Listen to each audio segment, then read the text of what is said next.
flees. Time marches on. Time waits for no man.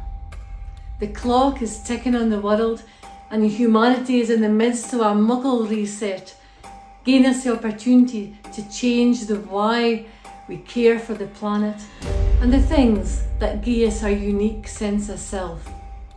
Our Doric dialect, at an individual and community level, plays an important part in that identity. The following voices came together virtually during the isolation of the pandemic. We hope our hearts speak to yours.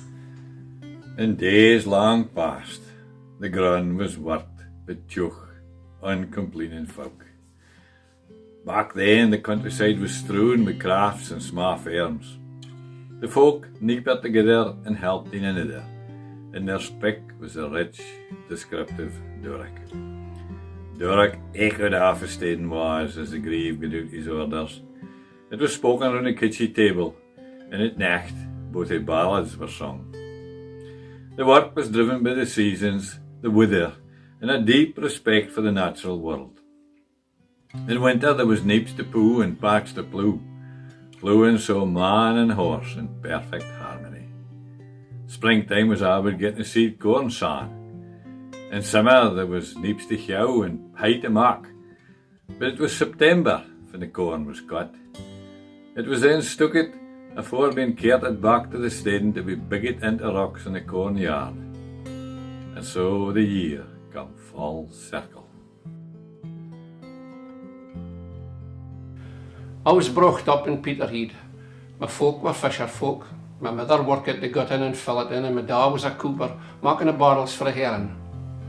Coopering was a hard life. For your house, you could hear the rips of the bandsaw and the hammering for the coopers, driving the hoops down all the timber staves all day. The smell of smoke and timber was in the air all the time. My ma, she worked as a filleter in a capering yard across the road for the house. She'd fillet the fish at a fearsome rate, with knives as sharp as you could shave your very face with. Every morning she'd wrap her fingers with the clouties afore she got out, just to try and save her hands a bit. But the cooperage in the fish yards have long gone. The fish boxes and barrels are plastic now, nae timber. The same plastic that'll last forever, and you canna get rid of it. Unlike the old Doric words and way of life that has disappeared with the barrels. Let's hear for the voice of Doric present.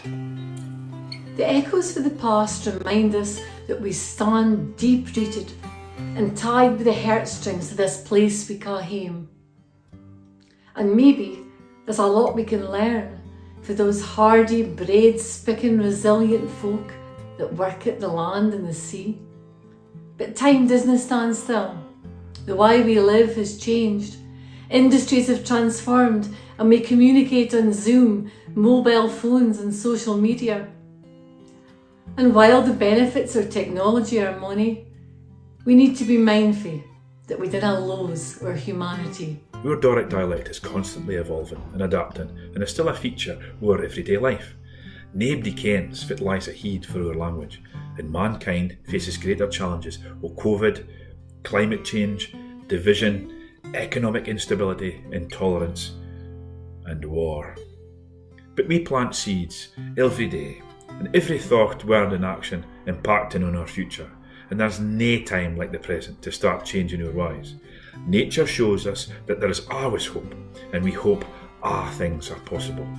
Now, let's hear for Doric future.